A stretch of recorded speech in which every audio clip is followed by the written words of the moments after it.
परिवार को भी मैं अच्छे से जानता हूँ। आंटी बहुत सभ्य और बहुत धार्मिक लेडी हैं। इस सौभाग्य जो हमें मिला है, इस सौभाग्य को अवसर में जो लोग बदल रहे हैं, जैसे हर्षा बदल रही है और भी लोग बदल रहे हैं, ये गलत बात है, ये नहीं होना चाहिए। अच्छी बात है, आप रील्स बनाइए। भोपाल की है, उत्तराखंड की नहीं है। उत्तराखंड की बिल्कुल नहीं है, भोपाल की है। झूठ बोल रही है। उन्होंने झूठ बोला था। मंदिर मस्जिद सब जाते हैं, आस्था सब रखते हैं, कुंभ में आके सब टीका वीका लगा रहे हैं, भगवा पहन के सब आ रहे हैं। मेरा मानना सिर्फ इतना है कि बाकी लोगों को ये सीख ना मिले। ये मॉडल है, कई को लाखों लोग रोल मॉडल ना मान लें। ये पहले भी मॉडल रही है, पहले इवेंट्स करती थी, अच्छी बात है। अचानक हृदय परिवर्तन हुआ आपका, आप आई यहाँ पे, पर आप भागी क्यों? नमस्कार, मैं हूं नीतीश पांडे और आप देख रहे हैं अमर उजाला।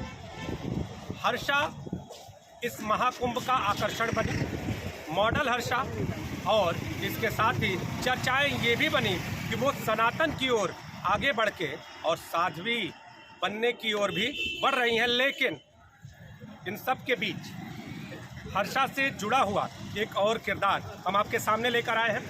हर्षा के पुराने मित्र कहे जा रहे हैं, खुद को बता भी रहे हैं। पहले नाम और परिचय जान लें आपका। दीपक सारस्वत नाम है, मैं फिल्म करता हूँ। दीपक, हर्षा से कब मिले, क्या जानते थे, उनके बारे में हम आप जानना चाहेंगे। आपसे जानना चाहेंगे कि जो चीज़ें दिख रही हैं सामने, वो क्या है और हर्षा क्या है। देखिए, हर्षा मेरी 5-6 साल पुरानी मित्र है। हर्षा एक बहुत अच्छी लड़की है। उस समय जब मिला था तभी कुछ एल्बम वगैरह कर रही थी और कई शूट्स किए उन्होंने। मेरे साथ भी शूट के लिए आई थी, मैं उस समय स्टार प्लस में काम करता था। लेकिन मेरे यहाँ आने के बाद वो ज़्यादा टाइम रुकी नहीं। उनका कहना था कि वो इवेंट्स करती हैं, एंकरिंग करती हैं, और मैंने एंकरिंग देखी भी हैं। उनके परिवार को भी मैं अच्छे से जानता हूँ। आंटी बहुत सभ्य और बहुत धार्मिक लेडी हैं। लेकिन बात ये खटकती है कि ये जो आस्था का विषय है कि सनातन को टारगेट करके, सनातन में हमारी आस्थाएं हैं, हम कुंभ नहाने आते हैं, अपने अनजाने में किए हुए पापों का प्रायश्चित करने आते हैं यहाँ पर। इस सौभाग्य जो हमें मिला है, इस सौभाग्य को अवसर में जो लोग बदल रहे हैं, जैसे हर्षा बदल रही है और भी लोग बदल रहे हैं, ये गलत बात है, ये नहीं होना चाहिए।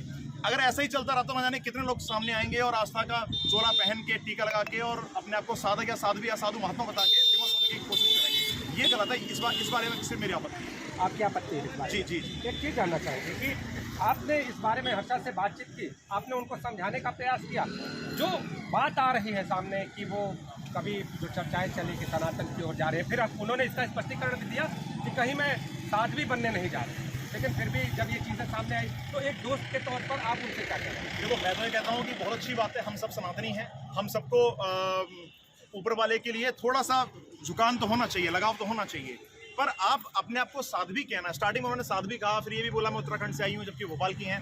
अच्छी बात है, आप रील्स बनाइए। भोपाल की है, उत्तराखंड की नहीं है। उत्तराखंड की बिल्कुल नहीं है, भोपाल की है। झूठ बोल रही है। उन्होंने झूठ बोला था पहले, अभी बाद में स्पष्टीकरण किया जब मीडिया में बात फैली, जब लोगों ने कहा कि नहीं तो भोपाल की है। तो ठीक है, अच्छी बात है। देखो, रील्स तो हम भी बनाते हैं, सब बनाते हैं, लेकिन उन रील्स को एक मर्यादित तरीके से बननी चाहिए। आप साधु महात्मा के साथ खड़े होकर इस तरह के बयानबाजी करोगे कि मैं साधी बन गई हूँ। देखो, आप अगर अध्यात्म में जुड़ जाते हो और साधक या साध्वी या साधु महात्मा बन जाते हो तो लोग आपके चरण छूने लगते हैं, आप पे आस्था रखते हैं। अगर वो आपके इतिहास को देखेंगे या भविष्य में कोई आप फिल्म करने लग जाओ तो ये मजाक उड़ जाएगा हमारी संस्कृति का। और ये एकमात्र ऐसा मेला है जहाँ लोग अपना प्रायश्चित करने आ रहे हैं पापों का। इसमें आप अवसर मत ढूंढिए कि हमें फेमस होना है, हम स्टार बन जाएंगे। कल को आप किसी बड़ी फिल्म में साइन मिल गया तो आपका सब साध्वी बना रखा रह जाएगा, ये गलत है। अगर आप पहले से व्यवहार था क्या है इस तरह के, मतलब कामयाबी पाने के लिए कहीं ना कहीं, आप क्योंकि आप बता रहे हैं कि आप उनके पुराने दोस्त रहे, तो क्या कामयाब बनने के लिए अच्छा कुछ भी करने कहते हैं कि उस स्तर पे कि भाई कामयाबी प्राथमिकता होनी चाहिए और सहारा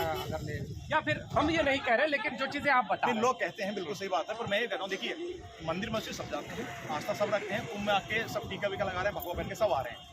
मेरा मानना सिर्फ इतना है कि बाकी लोगों को ये सीख ना मिले। ये मॉडल है, कई को लाखों लोग रोल मॉडल ना मान लें इसको, कि हम भी अध्यात्म का चोला पहनेंगे, हम भी साधु महात्मा दल में फोटो खिंचाएंगे, वीडियो बनाएंगे और खुद को साधु बचा के फेमस हो जाएंगे।